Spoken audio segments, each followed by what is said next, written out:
right. Welcome back to the Built to Grow podcast. I'm your host, Tim Lyons, back in the saddle on a cloudy, what day is it? Tuesday afternoon, morning. Wow. Where am I? Joined, as always, by Randy Angston. What's up, buddy? How we doing? Good. You got that deep V on the polo shirt. Oh, yeah. Yeah, I shaved my face and kept the chest hair, so we're just moving it down. Moving it down. Oh, geez. Good God. Guys, quick announcement. I'm so pumped. We are just about ready to announce our location for the Grow Summit 2023. We do have the dates kind of locked in. I will be signing this agreement this afternoon. So June, mark your calendars right now while it's like fresh. It's June 8th through 10th, Scottsdale, Arizona, Grow Summit 23. Boom. Limited seats. This is a bigger but smaller venue. It's this is not as big as the one in Nashville as far as the seating goes. So this will be kind of a limited seating style event. We can only fit so many people, but already planning on it. So what are we in right now? What are we, August? So we're in August, but like this is how long in advance you have to create these events. And so anybody that's listening right now that does events, you know what I'm talking about. There's all the details, all the speakers, all the logistics, all the food, all the stuff, schedules, agendas, locations. So we're pumped. Just riding that momentum from the 2022 win in Nashville. We're already looking at some other speakers and bringing them in. It's gonna be a lot of fun. Oh, I can't wait. That's my favorite event of the year. The fact that we're barely done with the last one and we're already deep in the weeds, for this next one. I think it's better to jump right in because the details like the badges and this, might as well just get fresh. It's all top of mind.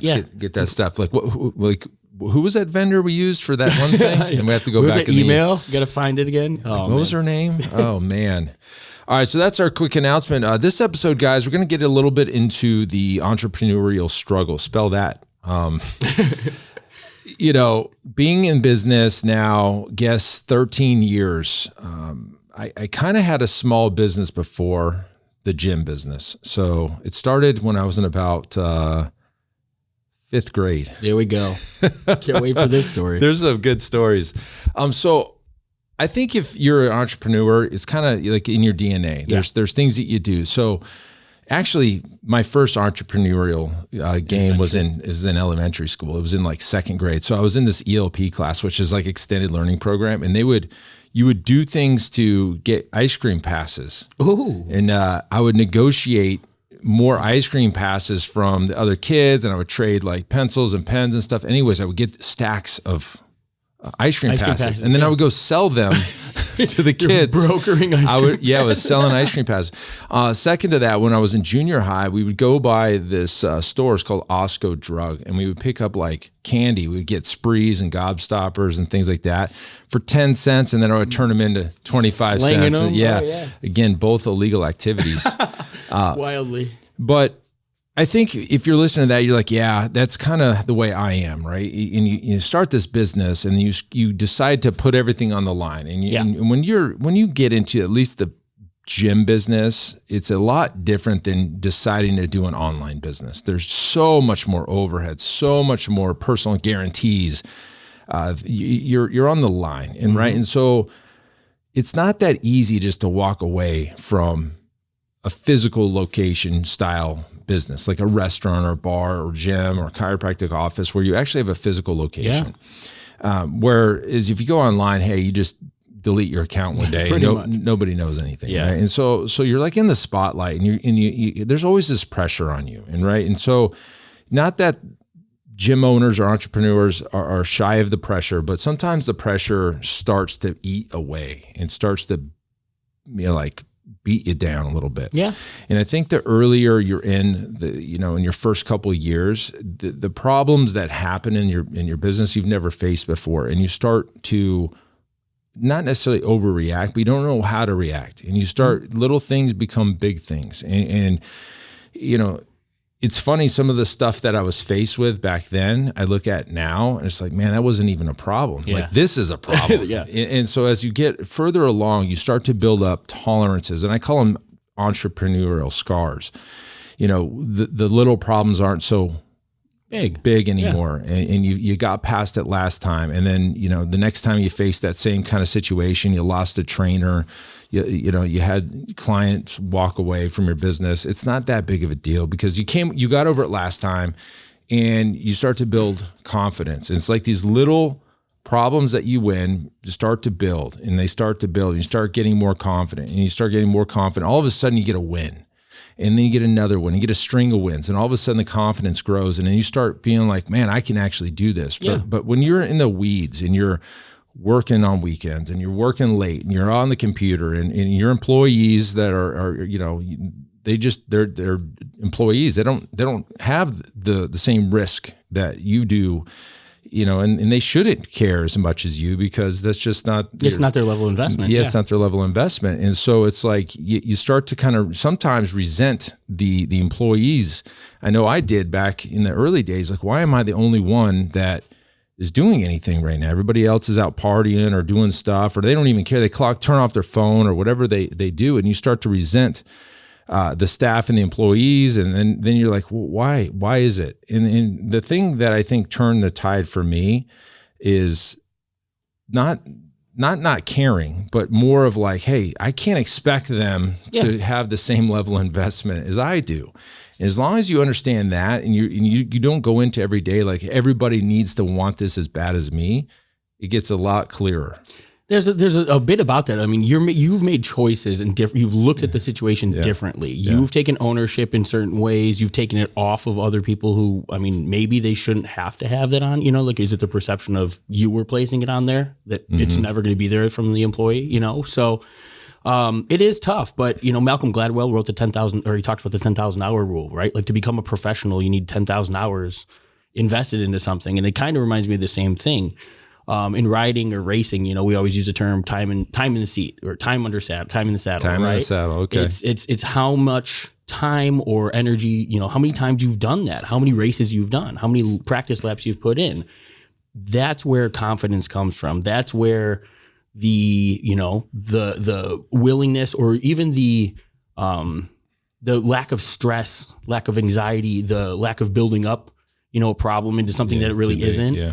Is because you have experienced those things before, or you've experienced greater things or things that are similar, right? And so you naturally, we do become more capable, right? Because it's like having a tool chest. It's like having you've gone through these, how to weather the storm once more. And so, but a lot of that stuff, even if you haven't experienced that, can be taught, can be trained, can be, you can kind of cater your mindset towards having a little bit more less take the emotions out of the situation. Yeah, quite often. So I just on the way. I'm right at the tail end of The Obstacle is the Way by Ryan Holiday.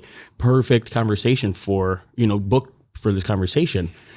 Ultimately, it's about we can't control the things that happen to us, but we we are always in control about how we feel about that. How we react. And how we react. Well, the feeling's the first thing, right? Because before we react, we feel something. And so sometimes that feeling, much like, something happens, we throw our hands up and we do nothing.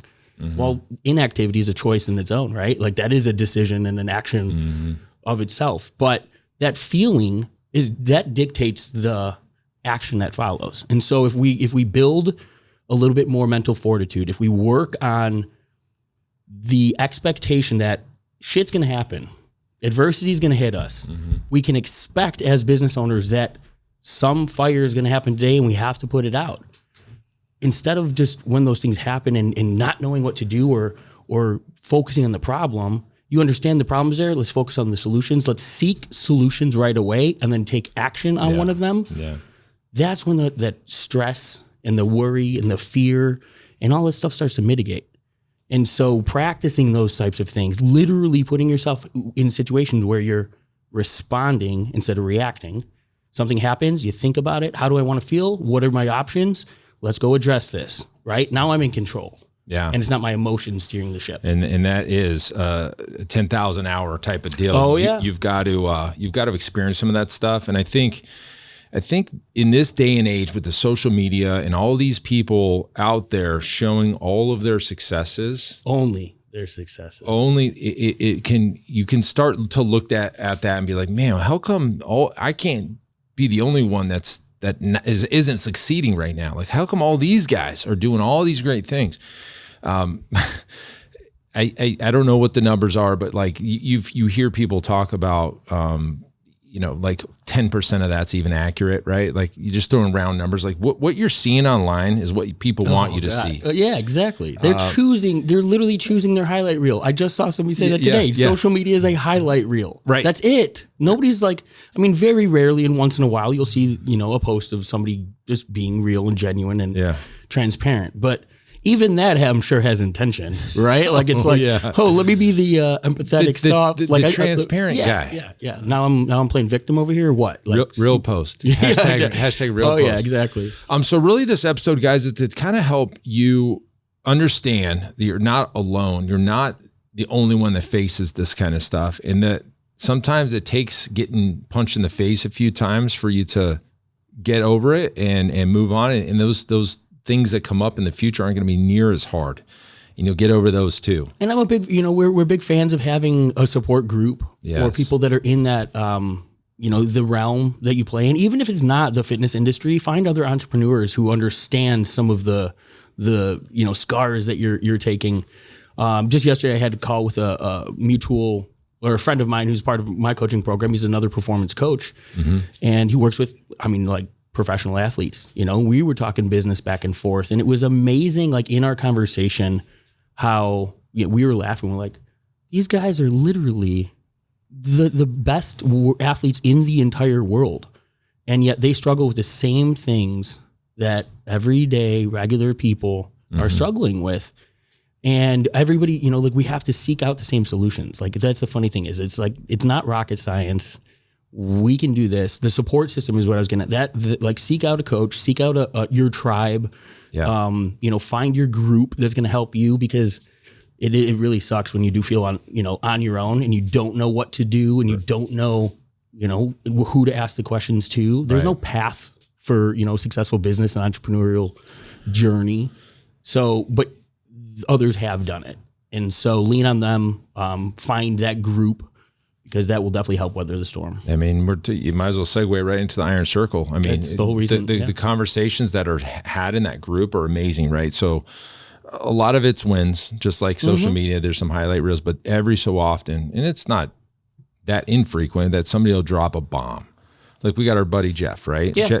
Jeff's got bad employees. They poisoned the well, and he's dealing with the fallout, and he's losing clients, and he's doing this and he's doing that. And, he's talked to me, he's talked to you, he's talked to probably, on the side, probably a half dozen of the iron circle. And he's, he came out over the weekend. He's like, here's what we're doing now. Yes. Boom. And he just dropped this big post about how, it sucks, but here's what we're doing. And here's the action plan. And that's what I love about that group. That's what I love about Jeff. He's got, these guys don't sit around and dwell. It is what it is, right? Yeah, and that's the I thing. love that. People hate that term. I love it. It's like, it is what it is means what are you going to do? Exactly. Like we got to get over this. That's the other book that I read. It takes what it takes. Like there's a path. There needs to be a book. It is what it is. That's today. Actually, that's today's podcast that came out. It takes what it takes. It takes what it takes. So, but that's exactly it, right? Like, don't sit here and bitch about the plan or the path or whatever. Like, this is it. Just go execute that. Yep. Right. Until that's done, don't tell me it doesn't work. Don't until you've checked these boxes. The rest of it doesn't matter. It doesn't matter until this is done. Yep. And, that's really a lot of what entrepreneurial. The fight is just weathering the storm, checking the boxes, solving problems on a regular basis. It's really what it is, and then learning from it, and then growing from that. Yeah. And so, my 10-year, 12-year, 15, even 25-year business owners that are listening right now, they're like, "Yep, that's how it has to happen." And so, for the younger folks or the younger gym owners, less than 5 years. Listen, go surround yourself by people that are already doing it, right? There you go. Yeah, already doing it. You can already tell, if you look at the Iron Circle, we've got some of the young guns that have amazing businesses, but they're still learning some of weathering the storm, you know what I mean? Yeah, whoa, hey, it's cool. And then you got those over here who've got more businesses than they can count. They've been in it forever, and It's like they're literally on the beach. They're literally on the beach. And they got big problems too. Way bigger problems. That would crush a lot of the younger guys, but they're like, yeah, it's cool. No, we got it. It is what it is. Yeah, exactly. That should be the name of this episode. It is what it is. So anyways, guys, just a quick one for you today. Just wanted to get this out there. Made a post of, and a lot of people said they appreciated the post, but I mean, that's the reality, right? We're all in the suck every so often. It's not all rainbows and butterflies, unicorns. Yeah. And there's a caveat there too. If you are in that position, if you do feel stuck, if you don't have a team, we've got a group on Facebook specifically for fitness business owners. Check it out. Business Talk with Fitness Professionals. Should be a link in the show notes. Obviously, we've got our coaching group. If you need your business where it needs to be, it's not where you want it to be, ask for help. That's why we're here. Iron Circle, for those of you making $30,000 and above that want that conversation. Whole group of people willing to help you. Like, that's the whole purpose of all of this is you don't have to do this on your own. There you go. The path is there. Others have done it, ahead of us. So just following the success of what they've created, what they've done. Guys, this is the quickest, easiest, most stress-free path to getting the things that you want. You just need to take the action and do it. So. Great point. All right. So hopefully that helps you guys go out and win the day. Until next episode, keep changing lives. We'll see you on the next show. Bye. All right, and thank you for listening to that episode of the Built to Grow podcast, where we help gym owners win. Now, do you want to connect with me and other gym owners online? All you need to do is join our private Facebook group, Business Talk with Fitness Professionals. Just head on over to Facebook and type in Business Talk with Fitness Professionals, and when you do, we're going to give you our 10 marketing strategies 7-figure gym owners use to win. I look forward to seeing you in the next episode. Until then, keep building something great.